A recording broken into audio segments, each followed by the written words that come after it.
오늘 함께 볼 말씀은 마가복음 6장 14절부터 29절까지 말씀인데요. 우리 말씀 항상 보기 전에 마가복음 말씀의 핵심 세 가지 기억하시죠? 첫 번째는 뭐예요? 예수 그리스도에 대한 말씀이다. 예수님에 대한 말씀이 이 마가복음에 기록되어져 있다. 두 번째는 복음, 그러니까 좋은 소식이라는 거죠. PPT에 다 나와 있습니다. 그 다음에 세 번째는 하나님 나라. 하나님 나라가 임하게 되면 우리의 삶 가운데, 우리 각자의 삶 가운데 어떠한 일이 실제적으로 일어나는지에 대한 내용들이 기록되어져 있는 말씀이 마가복음 말씀이라고 했어요. 지난주에 우리가 예수님께서 고향에서 배척을 받으셨다는 내용을 들으셨을 거예요. 고향에서 배척을 받으셨어요. 그리고 나서 제자들을 둘씩 짝지어서 파송하시면서 제일 먼저 하신 일이 귀신을 제어할 수 있는 권세를 제자들에게 주신 것. 그리고 아무것도 가지고 가지 말고 복음을 전하고 하나님의 나라를 선포하는 그 일을 제자들에게 감당케 하신 것을 우리가 보았어요. 예수님의 사역에 가장 먼저 이루어진 일, 그 일이 바로 귀신을 쫓아내는 일, 축사 사역이었어요. 예수님은 하나님 나라의 통치를 가져오시기 때문에 예수님이 가시는 곳마다 하나님이 다스리시고 하나님이 통치하시는 나라를 가져오셨기 때문에 귀신, 악한 것은 예수님이 가시는 곳에 머물 수가 없었던 거예요. 있을 수가 없는 거예요. 또 예수님의 사역을 감당하는 이 사람들은 하나님의 능력을 힘입어서 사역해야 됨을 말씀했어요. 우리는 성령의 능력으로 사역해야 함을 지난주 말씀을 통해 배웠어요. 모든 것을 주님께 맡기고 우리를 부르신 그 자리, 또 우리를 부르신 그 분이 우리의 모든 것을 책임지시는 분이다 라는 믿음을 가지고 우리가 맡겨주신 사역의 장으로 나가야 됨을 우리가 말씀을 통해 배웠습니다. 오늘은 마가복음 6장 14절 그 뒤에 13절 이후로부터 14절부터 29절까지의 말씀을 좀 길지만 함께 읽고 말씀의 은혜를 나눠보도록 하겠습니다. 먼저 6장 14절 제가 먼저 읽고요.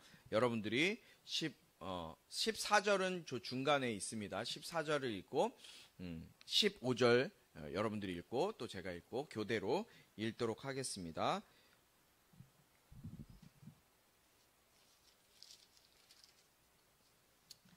예수의 이름이 널리 알려지자 헤롯 왕도 그 소문을 듣게 됐습니다. 어떤 사람들은 침례자 요한이 죽은 사람 가운데서 살아났다. 그래서 그런 기적을 일으키는 능력이 그 사람 안에서 역사하는 것이다 라고 말했습니다.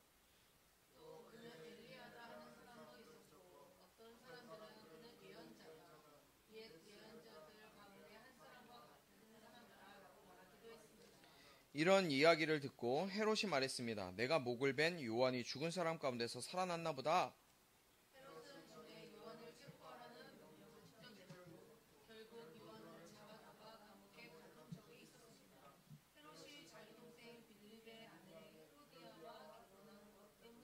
요한이 헤롯에게 동생의 아내를 데려간 것은 옳지 않다라고 말해왔기 때문입니다.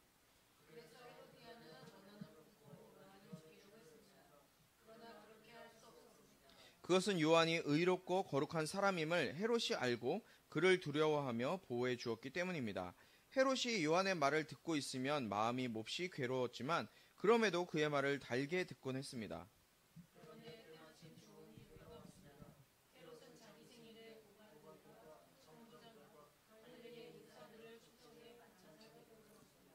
그때 헤로디아의 딸이 들어와 춤을 춰 헤롯과 손님들을 즐겁게 해주었습니다.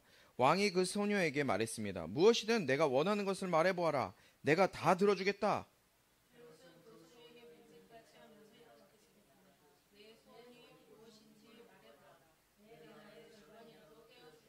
소녀는 나가서 자기 어머니에게 물었습니다. 무엇을 달라고 할까요? 그 어머니가 대답했습니다. 침례자 요한의 머리를 달라고 해라.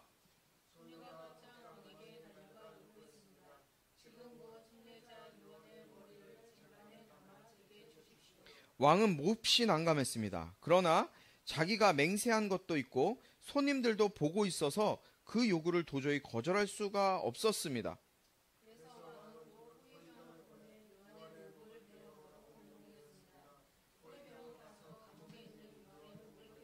그 머리를 쟁반에 담아 가지고 돌아와 소녀에게 주었습니다. 그 소녀는 그것을 자기 어머니에게 갖다 주었습니다.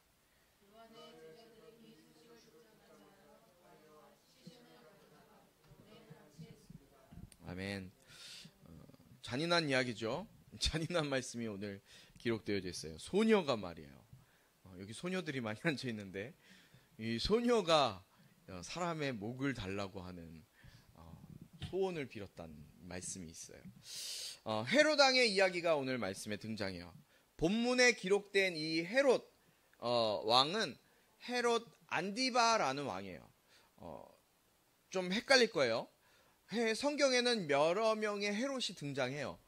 헤롯이 그냥 헤롯이라고 썼기 때문에 한 사람이 아니라 여러 사람인데 그거를 구분하는 것이 중요하거든요. 말씀을 보는데 우리가 근데 성경을 보다 보면 그냥 헤롯 왕 이렇게 써있기 때문에 그냥 다 같은 사람으로 생각해요. 여러분 예수님이 탄생할 당시에 팔레스타인 지방, 예수님이 태어나셨던 그 지방을 다스리는 왕이 있었어요. 그 왕이 누구였죠?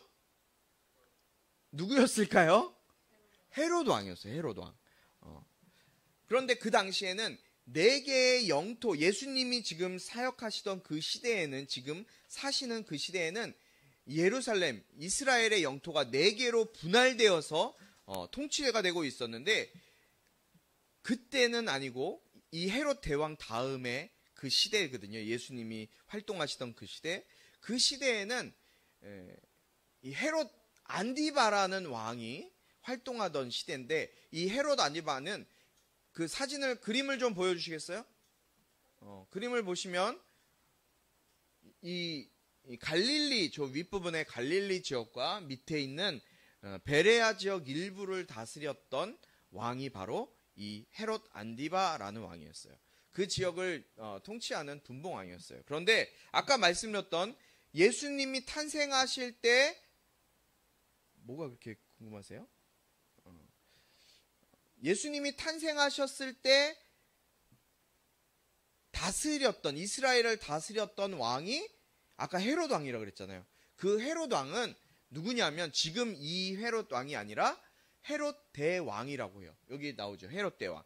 The Great 헤롯이라 그래서 헤롯 대왕이 있었고요. 그 헤롯 대왕의 아들들이 있었어요. 3아들이 있었는데 5명이라고 되어 있지만 3명의 아들이에요. 유명한 아들. 그래서 아켈라오라는 왕이 있고요. 이건 역사적인 사실이에요. 성경에 나오는 뭐 성경책에만 있는 것이 아니라 성경은 우리는 이 세계의 역사를 다루고 있기 때문에 실제적인 역사가 나와요. 이 아켈라오라는 왕이 있었고요. 헤롯 안디바, 오늘 본문에 등장하는 주인공 이 헤롯 안디바, 그리고 헤롯 빌립 2세라고 나오는 헤롯 빌립이라는 왕이 있었어요. 이 헤롯 대왕은 예수님께서 탄생하실 때 그 이스라엘 땅을 다스리는 왕이라고 그랬죠. 그런데 이 왕이 얼마나 무서운 왕이었을까요? 예수님이 예수님이 왕이 탄생됐다라는 소식을 듣고 동방에서 누가 와요? 동방 박사들이 오죠. 박사. 천체를 탐구하는, 연구하는 박사들이 와서 어디로 가느냐? 예루살렘 궁전을 향해 가요. 그래서 예루살렘 궁전에 가서 아니 지금 인류의 왕이 태어났다고 저 별이 알려주고 있는데 여기 왕이 어디 나왔습니까? 어디 태어나셨습니까? 라고 물어봤을 때 그 왕은 여기에 있지 않고 어디 있었어요? 마국간에 있었잖아요. 예수님은 마국간에서 태어났잖아요. 그럴 때 이 헤롯 대왕이 어떤 일을 했냐면 바로 당시에 2살 미만의 어린아이를 다 죽여라 라고 명령했던 왕이 바로 헤롯 대왕, The Great 헤롯이라고 하는 그 왕이에요. 얼마나 잔인해요. 2살 미만의 아이들 얼마나 이뻐요. 2살 미만의 아이들이면 갓난애기들 이쁘죠. 그 아이들을 다, 남자아이들은 다 잡아서 죽이라 그랬어요. 그래서 실제로 헤롯 대왕 때 그 유대 지역에 있었던 2살 미만의 남자아이들이 다 죽임을 당하는 역사적인 일이 있어지게 돼요. 그러니까 자기의 정권, 자기의 왕좌를 지키기 위해서는 살인도 서슴지 않고 저지르는 사람이 바로 이 헤롯 대왕이라는 사람이었어요. 그러니까 유대인의 환심을 사기 위해서 헤롯 성전을 또 짓기도 했던 왕이 바로 이 헤롯 대왕이에요. 그리고 오늘 본문에 등장하는 이 헤롯 안디바, 이 헤롯 안디바는 헤롯 대왕의 세 아들 중에 하나였어요. 그리고 갈릴리와 베레아 지방을 다스리는 왕이라고 말씀드렸어요. 그리고 헤롯 안디바의 동생이 누구라고요? 이 헤롯 빌립이라는 빌립 2세, 헤롯 빌립이라는 왕이었는데 그 이두레라는 지역과 그 다음에 드라고닛이라는 지방을 다스렸던 왕이 있어요. 어쨌든 이렇게 당시에 이스라엘은 여러 왕들이 다스리고 있었어요. 그런데 이 헤롯 안디바라는 왕은 원래는 아라비아의 왕인 아레타스의 딸과 결혼했어요. 뭐 역사적인 이야기니까 세계사예요. 아레타스의 왕의 딸과 결혼했지만 어떻게 됐냐? 그 결혼한 여자랑 살지 않았고, 당시에는 결혼이 각 나라와 나라와의 결혼이 정략적인 결혼이었어요. 자기의 정치적인 세력을 굳건해하기 위해서 다른 나라의 왕의 딸과 결혼하기도 해서 자기의 힘을 기르는 데 쓰곤 했던 거죠. 그런데 자기의 원래 아내와 살지 않고 자기의 이복 동생이었던 이 헤롯 빌립의 아내이자 자신의 조카였던 헤로디아라는 여자랑 재혼을 해요. 오늘 등장하죠, 헤로디아. 이 헤로디아랑 재혼을 해서 살고 있었어요. 근데 이것은 무엇을 의미하냐면, 당시에 자기의 동생, 이복 동생의 부인과 사는 것은 올바른 행동이에요, 아니에요? 우리가 알기에도 잘못된 일이잖아요, 그렇죠? 그런데 당시에 유대인들이 지키고 있었던 율법에서도 고륙지친을 범한 죄였기 때문에, 지금의 얘기하면 어떻게 얘기하면 근친상간에 해당할 수 있었기 때문에 부도덕한 결혼이었어요. 그리고 이 빌립도 그렇고 이 안디바도 그렇고 자기의 원래 부인과는 정식적으로 법적으로 이혼하지 않고 그냥 따로 살고 있는 거예요. 그러니까 별거하고 있는 거죠. 그런데 자기의 이복 동생의 아내와 지금 살고 있는 거예요, 결혼해서. 그런데 침례 요한이 바로 이런 반인륜적이고 파렴치한 결혼을 한 이 헤롯 안디바와 헤로디아에게 담대하게 이야기하는 거예요. 왕이었거든요. 왕에게 뭐라 그랬냐면, 이 침례 요한이 동생의 아내를 취하는 것은 옳지 않습니다 라고 당대하게 이야기하는 거예요. 그런데 이런 이야기들을 다른 사람들도 알았을까요, 몰랐을까요? 그 당시에 살던 사람들 다 알고 있었어요. 잘못되었다는 것을 다 알고 있었어요. 그런데 다른 사람들은 자기가 왕한테 그런 이야기 하면 쉽게 하면 돼요, 안 돼요? 지금은 뭐 대통령한테 우리가 뭐 잘못된 이야기들도 많이 하고 이거는 잘못됐습니다라고 얘기를 하지만, 왕정 시대, 왕이 살아있던 시대에는 괜히 말 잘못하면 죽임을 당할 수 있기 때문에, 어떤 안 좋은 일을 당할 수 있기 때문에 쉽게 그런 이야기를 할 수가 없었어요. 사람들은 이런 안디바와 또 헤로디아의 이런 불법적이고도 또 율법으로도 부정한 짓을 하고도 아무도 책망하지 않고 뭐라고 이야기하지 않았지만, 지적하지 않았지만, 침례 요한만 이런 불의한 것에 대해서 지적하고 회개의 침례를 전파하는 대상을 가리지 않았던 거예요. 그래서 침례 요한이 제일 많이 먼저 했던 얘기가 뭐예요? 회개하라. 회개하라 라는 거였어요. 헤롯은 이런 침례 요한의 거침없는 이런 지적과 책망하는 이런 것들을 들으면서 부끄러워했어요. 그러면서 왕이지만 내가 저런 사람에게 지적을 당하고 책망을 당하니까 부끄러웠잖아요. 그런데 처단해버릴 수 있는 지위와 권력이 있었음에도 침례 요한을 어떻게 할 수가 없었던 거예요. 왜냐하면 침례 요한은 오늘 본문에 나오는 것처럼 거룩한 사람이었고 하나님의 말씀을 선포하는 선지자였기 때문에 하나님께 벌을 받을 수 있다라는 어떤 생각이 있었던 거예요. 겁이 났던 거예요. 두려움이 그를 침례 요한을 건드리지 못하게 한 거예요. 그리고 침례 요한에게 많은 사람들이 침례 요한을 따랐어요. 그러니까 지금 우리가 이렇게 앉아서 예배드리는데 이게 아니라 정말 수천 명, 수만 명의 사람들이 침례 요한의 제자가 돼서 침례 요한을 따른 거예요. 그래서 침례 요한을 쉽게 제거할 수가 없었어요. 그런데 이 일로 인해서 헤롯은 침례 요한을 사랑스러웠을까요? 미웠을까요? 원수처럼 미워했어요. 그런데 미워했지만 침례 요한의 어떤 지위가 있었기 때문에 또 옳은 말을 했고 하나님의 말씀을 전하는 선지자였기 때문에 함부로 그를 어떻게 할 수가 없었어요. 그런데 그를 싫어하는 사람이 또 한 사람이 있었어요. 그 싫어하는 사람이 누구였을까요? 바로 헤로디아라는 여자였어요. 헤로디아가 누구예요? 원래는 이 헤롯 빌립의 아내였던 사람이었어요. 그 사람이 자기랑 이 빌립이랑 부부인데 이혼을 하지 않고 그냥 따로 살고 있다가 자기의 사촌, 이복, 형이죠. 뭐라 그래요? 시오빠? 아닌데? 시아주버님과 결혼해서 사는 거예요. 남편이랑 이혼도 안 하고. 그 헤로디아가 자기에 대해서 욕을 하니까 여자들은 어때요? 자기에 대해서 욕을 하면, 수치심을 갖게 되면, 여자가 한을 품으면 온유월에도 서리가 내리잖아요. 여자가 한을 품으면 무서운 거예요. 그래서 이 헤로디아가 한을 품은 거예요. 자기에 대해서 안 좋은 얘기를 하니까. 그래서 침례 요한에 대한 이를 팍팍 갈고 있었어요. 근데 자기랑 지금 살고 있는 남편이 지위가 뭐예요? 왕이에요.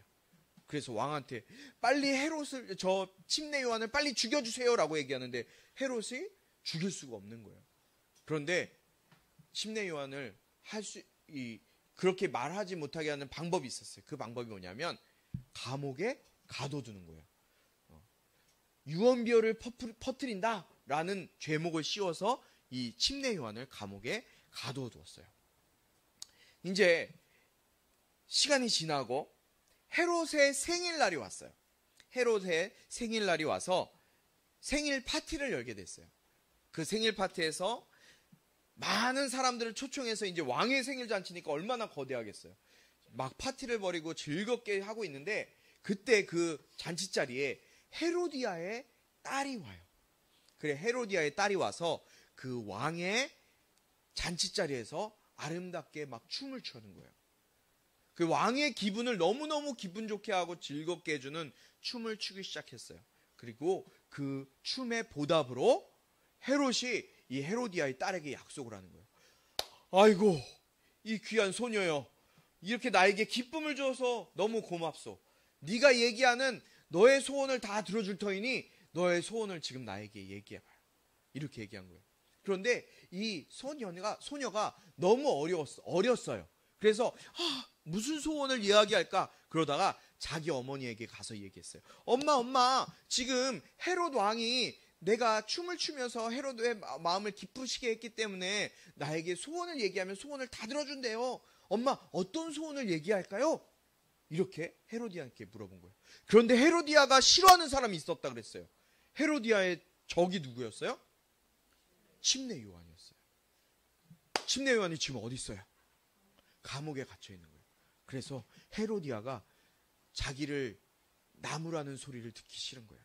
그래서 침례 요한의 머리를 베어서 쟁반에 갖다 주세요 라고 얘기를 한 거예요. 딸에게. 엄마가 너무 무섭죠. 너무 잔인한 엄마예요. 그런데 딸은 그게 뭔지도 모르고 이 왕에게 가서 얘기했어요. 왕이시여, 침례 요한이 감옥에 갇혀 있는데 침례 요한의 머리를 잘라서 저의 쟁반에 올려서 저에게 갖다 주세요. 얘기를 한 거예요. 이 헤롯은 정말 그 소원을 들어주기 싫었어요. 그런데 자기가 이 소녀에게 했던 약속이 있고 그 약속을 그 자리에 있던 많은 사람들이 다 듣고 본 거예요. 그러니 어떻게 해요? 왕인데 체면이 있잖아요. 거짓말을 할 수가 있어요? 할 수가 없으니까 이 왕이 이 자기의 신하를 시켜서 정말로 감옥에 있는 침례 요한의 머리를 베어서 쟁반에다 딱 얹어서 헤로디아에게 가져다 주었어요. 이게 오늘 우리가 읽었던 성경 본문의 이야기예요. 대략의 줄거리예요. 그런데 헤롯에게 이제 문제가 생겼어요. 예수님의 이름이 널리 알려지자마자 많이 예수님의 소문이 났어요. 헤롯 왕이 그 소문을 듣게 된 거예요. 그리고 이 침례 요한이 죽은 지 시간이 좀 지났거든요. 침례 요한이 목이 잘려서 죽었어요. 자기 눈앞에서 죽은 걸 봤어요. 그런데 지금 예수님이 그 지역을 다니시면서 어떤 일을 행하셨어요? 병을 고치셨어요. 예수님이 가시는 곳마다 병이 떠나가고 귀신이 떠나가고 죽은 사람이 떠나가고 자연이 막 회복되고 막 이런 일들이 일어나는 거예요. 그 소식을 들은 이 헤롯 왕에게 지금 예수님의 소문이 들리는데 예수님이 하는 일들이 보니까 침례 요한이 다시 살아난 게 아닌가? 라는 의문이 들기 시작한 거예요. 예수님이 하셨던 사역이 침례 요한이 했던 사역과 비슷했던 거예요. 고민을 하기 시작한 거죠. 헤롯 왕이. 침례 요한, 자기가 죽인 침례 요한이 다시 살아 돌아왔다라는 그런 고민이 빠진 거예요. 그런데 오늘 지금까지 우리가 읽었던 이 본문 말씀이 어디에 위치해 있는지를 한번 생각해 보세요. 오늘 본문 전에 지난주에 우리가 들었던 말씀은 예수님께서 특이하게 예수님의 제자들을 둘씩 짝지어서 어떻게 했어요? 예수님이 사역을 능력을 주시면서 귀신을 쫓아내는 능력을 주시면서 복음을 전파하라고 예수님이 파송을 하셨어요. 그러면서 예수님의 제자들이 나가서 예수님의 복음을 전하고 귀신을 쫓아내고 병을 고치면서 수많은 사람들이 예수님을 막 믿게 되는 거예요. 그러니까 승리의 사역들이 막 나타나게 된 거예요. 예수님의 제자들이 나가서. 그리고 성공적인 사역이 막 이루어지고 나서 오늘 30절까지 그 말씀이 나오고 30절 우리가 다음 주에 읽을 30절 말씀에는 무슨 말씀이 나오냐면 이 제자들이 전도 여행을 갔다 돌아와서 예수님께 전도 보고를 하는 전도 보고의 장면이 30절에 기록되어 있어요. 그런데 오늘 우리가 읽은 이 침례 요한이 죽은 사건이 그 예수님의 제자들이 나가서 전도했던 사건과 전도 보고의 사건 요 가운데 요만큼이 싹 들어가 있는 거예요. 오늘 본문에 침례 요한이 죽음의 사건이. 특이하죠. 요 부분을 딱 빼고 예수님이 제자들을 파송했던 내용과 30절에 전도 보고의 내용을 딱 붙여놔도 전혀 문제가 없는데 이 책을 쓴 마가가 이 말씀을 요 중간에 딱 넣어놨어요. 왜 이렇게 넣어놨을까? 목사님이 이 부분을 말씀을 준비하다가 이 부분을 빼도 이 책이 전혀 이상하지가 않은데 왜 이게 이 자리에 들어있지? 라고 고민을 했어요.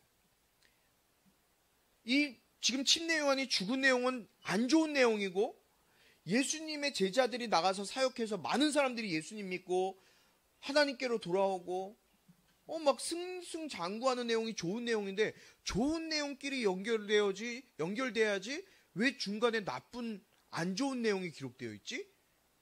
하면서 이 말씀을 봤어요. 그런데 마가가 이 말씀을 기록한 의도가 숨어 있더라고요. 왜 이 말씀이 중간에 끼어들어와 있을까요?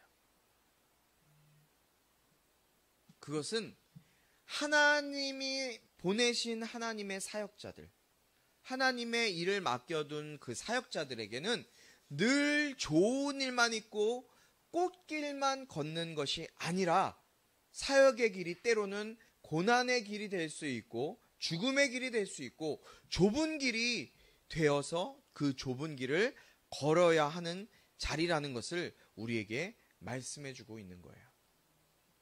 목회자, 여기 있는 목사님, 또 전도사님, 사역자, 선교사, 이런 하나님의 일을 하는 사람들, 그런 많은 사람들 사역자가 된다는 것을 꿈꿀 때 여기는 그런 분들이 없겠죠. 대부분의 사람들이 요새 사역자를 꿈꾸면 어떤 꿈을 꾸냐면 대형 교회의 사역자를 꿈을 꿔요. 아주 큰 교회.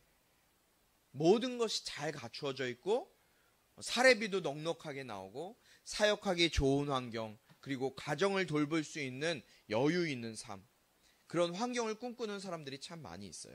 그러나 마가는요, 침례 요한의 모습을 기록하면서 목회자로서 감당하기 어려운 상황과 환경, 그 속에서도 우리가 사역할 수 있어야 한다는 것을 알려주고 있는 거예요. 그런데요, 더 넓게는 목회자, 사역자뿐만 아니라 예수님을 믿는 그리스도인의 삶, 그 역시도 십자가를 지는 삶이라는 것을 말씀해 주고 있는 거예요. 여러분, 그러나 십자가를 지는 것이 단순한 고난만을 의미하는 것이 아니에요. 십자가의 의미 중에 하나는 하나님께 대한 전적인 순종이에요. 겟세마네 동산에서요, 심히 예수님이 잡히시기 전에 십자가를 지실 걸 아시면서 예수님이 겟세마네 동산에 올라가셔서 고민하시면서 기도하셨어요. 십자가에 죽으시기 전에. 그렇게 고민하셨던 예수님이 십자가 사건을 통해서 그 십자가의 순종의 모본을 보이신 것 같이 우리에게 먼저 순종의 모본을 보이신 거예요. 고난은 자기 십자가를 지고 예수님을 따르는 거예요.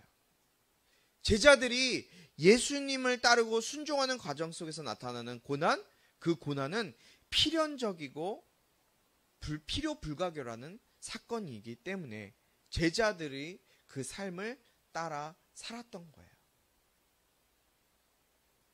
고난은 자기 십자가를 지고 주님을 따르는 거예요. 제자의 삶에 고난이 따르는 이유가 있어요. 왜 제자의 삶엔 고난이 따를까요? 저는 두 가지를 그 의미를 찾아봤어요. 첫 번째는 그들이 예수님의 제자이기 때문에 고난을 받아요. 그들이 예수님의 제자이기 때문에. 세상은 예수님을 미워하고 핍박했을 뿐만 아니라 예수님의 제자들도 미워하고 핍박했어요. 요한복음 15장 18절에서 20절까지 말씀해 보니까 이렇게 기록되어 있어요. 만일 세상이 너희를 미워하거든 너희보다 먼저 나를 미워했다는 것을 알아라. 만일 너희가 세상에 속해 있다면 세상이 너희를 자기 것으로 여기고 사랑할 것이다. 그러나 너희는 세상에 속해 있지 않고 내가 세상에서 너희를 택했으므로 세상이 너희를 미워할 것이다. 내가 너희에게 종이 주인보다 더 높지 않다고 한 말을 기억하라. 사람들이 나를 핍박했으니 너희도 핍박할 것이다. 사람들이 내 말을 지켰으니 너희 말도 지킬 것이다. 이 세상의 주관자는요, 어둠의 영, 거짓의 영, 더러운 사탄 마귀가 이 세상을 다스리고 이 세상의 주인이 되는 세상이에요.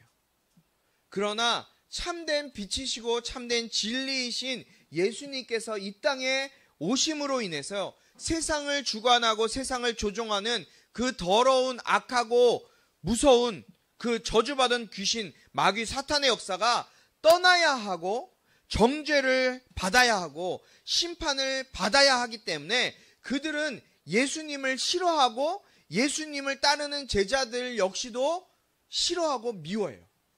그리고 보세요.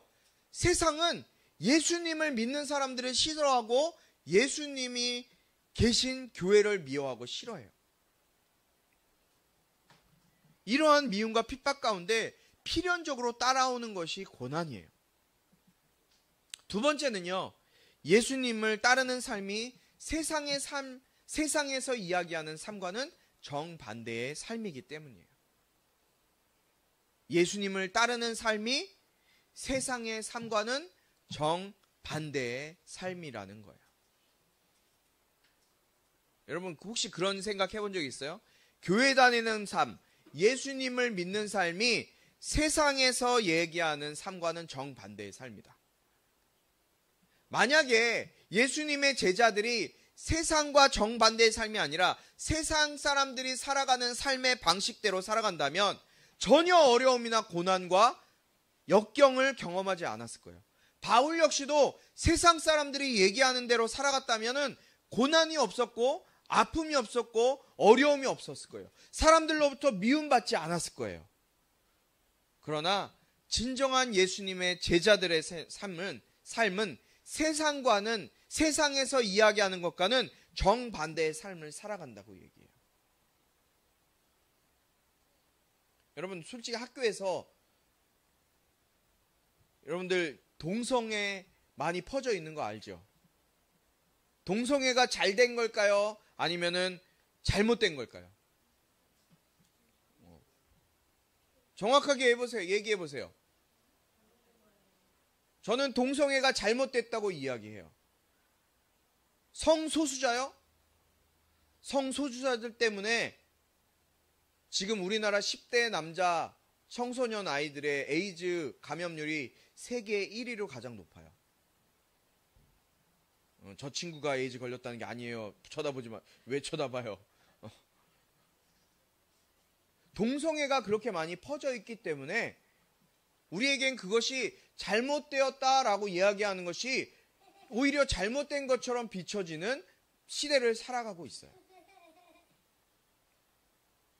그러나 분명한 것은 성경에 기록되어 있는 것처럼 동성애는 잘못된 것이고 하나님이 싫어하시는 거예요. 성경은 하나님의 말씀을 비추어서 하나님의 말씀을 선포하는 것이 성경이에요. 그러나 세상은요, 하나님이 말씀하시는 걸 싫어해요.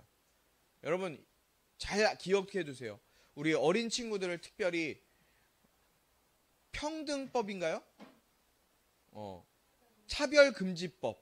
차별금지법을 통과해야 된다라는 사람들이 많이 있어요. 그런데 차별금지법을 위한 것이 누굴까요? 동성애자들, 성소수자들을 위한 거라고 얘기해요. 그러면 나중에 그 사람들 동성애만 성소수자인가요? 아니요. 소와 성애자도 성소수자가 되는 것이고, 또 메케닉 그 기계를 가지고 기계와 결혼하는 사람들이 생겨날 것이고, 아무튼 말도 안 되는 일들이 생겨나는 거예요. 그런데 그 사람들 보러 잘못됐고 하나님이 그것을 죄다라고 얘기했다라고 이야기하면 그것이 처벌받는 시대가 온다는 거예요. 세상과는 정반대되는 삶이 바로 하나님의 말씀, 하나님이 다스리는 삶이라는 거예요. 그래서 사도 바울은 로마 교회를 향해서 이 세대를 본받지 말라라고 로마서 12장 2절에 말씀하고 있어요. 이 세대를 본받지 말라. 여러분, 내가 세상에서 인정받고 세상에서 아무런 어려움이 없고 핍박을 받지 않고 살아가고 있다면 우리는 나의 신앙을 조금 더 점검해 보아야 돼요. 나의 삶의 모습이 세상에서의 부딪힘 없이 그냥 아무 문제 없이 살아가고 있다면 나의 신앙을 점검해 볼 필요가 있다는 거예요. 특별히 코로나로 교회가 세상으로부터 엄청 욕을 먹죠. 그리고 마치 코로나가 교회를 통해 전파된 것처럼 말하는 것을 보며 코로나 포스트 코로나 이후에 우리의 삶이 어떠해야 될지에 대해서 우리는 고민을 하게 돼요. 그러나 우리는 세상에서 복음 전도의 사명, 예수의 이름을 위해서, 교회를 위해 욕을 세상으로부터 먹고 핍박을 받고 어려움과 고난을 당하는 것을 기쁨으로 여길 수 있는 자들이 되어야 되는 거예요. 바울은 사도로 부르심을 받아서 복음을 전하면서 얼마나 많은 고난과 핍박, 죽음의 고난까지도 경험했습니까? 그러나 바울은 복음을 위해서 자기가 고난당하는 것을 즐거움으로 여겼어요. 골로새서 1장 24절에 바울의 고백이 있어요. 이 고백을 함께 읽어보겠습니다. 함께 읽습니다. 시작. 받는 고난을 기뻐하며 그리스도의 남은 고난을 그분의 몸된 교회를 위해 내 육체에 채웁니다. 아멘. 이제 나는 여러분을 위해, 골로새 교회를 위해 받는 고난을 기뻐하며 그리스도의 남은 고난을 그분의 몸된 교회를 위해, 주님의 몸된 교회를 위해 내가 세상으로부터 받는 그 미움과 핍박까지도 당연하게 내가 받고 기쁨으로 감당하겠습니다 라고 고백하고 있어요. 우리 그리스도인들은, 교회 다니는 성도들은 복음을 위해, 교회를 위해 고난받는 것을 어려움이 아니라 기쁨으로 여겨야 돼요. 세상 사람들은 교회 가는 것, 예배 드리는 것 갖고 손가락질 할지도 몰라요. 에이, 너 왜 교회 가?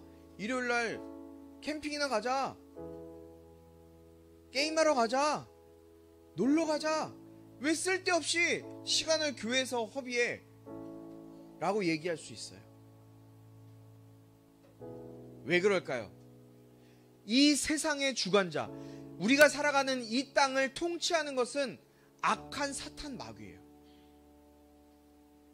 악한 사탄 마귀가 이 땅을 지배하고 있기 때문에 하나님과 가까이, 교회와 가까이 하는 것을 너무너무 싫어해요. 그렇기 때문에 세상에 속한 사람들은 교회에 나가고 예수님 믿는다 그러면 미워해요. 그러나 바울은 우리에게 얘기하고 있어요. 이제 나는 여러분을 위해 받는 고난을 기뻐하며 예수 그리스도의 그 남은 고난을 그분의 몸된 교회를 위해 내 육체에 채웁니다. 사랑하는 성도 여러분, 주님이 순종하셔서 기꺼이 그 십자가 고난을 감당하셨듯이 주님의 제자, 예수 이름을 위해서, 복음을 위해, 교회를 위해 고난당하는 것, 세상으로부터 미움받고 손가락질 받고 우리가 조금 어려움을 당해도 기쁨으로, 감사함으로 감당하는 우리 모두가 될 수 있기를 주님의 이름으로 축원합니다. 우리 이 찬양 함께 하도록 하겠습니다. 십자가의 길, 순교자의 삶이라는 찬양이에요. 내 마음에 주를 향한 사랑이 나의 말엔 주가 주신 진리로 나의 눈에 주의 눈물 채워 주소서. 내 입술의 찬양의 향기가, 내 입술의 찬양의 향기가, 가사를 모니터로 띄워주세요. 걔는 주를 닮은 섬김이 나의 삶의 주의 흔적 남게 하소서. 하나님의 사랑이 영원히 함께하리. 하나님의 사랑이 영원히 함께하리. 십자가의 길을 걷는 자에게, 순교자의 삶을 사는 이에게, 조롱하는 소리와 세상 욕 속에도, 조롱하는 소리와 세상 유혹 속에도 주의 순결한 신부가 되리라. 내 생명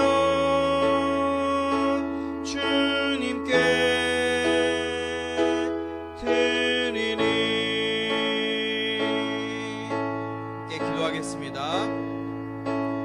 하나님 아버지 감사합니다. 우리가 세상으로부터 비난을 당하고 세상으로부터 많은 어려움을 당하지만 아버지 하나님, 그 어려움이 우리를 넘어뜨릴 수 없음을 우리가 믿게 하여 주시옵소서. 이 세상을 주관하고 세상을 다스리는 것 악한 영의 세력들인데, 하나님을, 예수님을 따르는 자들을 세상은 미워하고 우리를 대적합니다. 우리를 핍박합니다. 그러나 주님, 우리가 그 핍박과 고난을 기쁨으로 감당하게 하여 주시옵소서. 예수의 이름을 위해서 고난당하는 것, 예수의 이름을 위해서 우리가 핍박받는 것, 그것을 우리가 마음에 새기고 주님의 몸된 교회를 예수의 이름을 위해서 우리가 능히 기쁨으로 감당할 때 하늘의 별과같이 빛날 수 있는 우리 모든 성도들 될 수 있도록 주님 축복하시고 인도하여 주시옵소서. 오늘 빈손으로 나오지 아니하고 하나님 앞에 귀한 예물 준비한 손길들이 있습니다. 아버지 하나님, 이 귀한 예물 준비한 손길들 주님께서 복의 복을 더하시고 이 예물이 쓰여지는 곳곳마다 하나님의 사랑과 예수 그리스도의 이름이 선포되어지는 데 쓰임받는 귀한 예물 될 수 있도록 인도하여 주시옵소서. 오늘 또한 이 자리에 처음 나온 친구들이 있습니다. 아버지 하나님, 이들의 발걸음을 기억해 주시고 이들의 발걸음이 이들의 인생을 변화시키는 생명의 발걸음이 될 수 있도록 주님 붙들어 주시옵소서. 예수 그리스도의 은혜와 하나님 아버지의 극진하신 사랑과 성령의 감화 감동 치유 회복 세워주심의 은혜가 이 시간 예수의 이름을 위해 주님의 몸된 교회를 위해 세상으로부터 핍박받고 고난받는 것 기쁨과 감사함으로 감당하기로 작정하는 우리 모든 성도들 가운데, 온라인으로 예배하는 성도들 가운데 지금부터 영원토록 함께하기를 축원하옵나이다.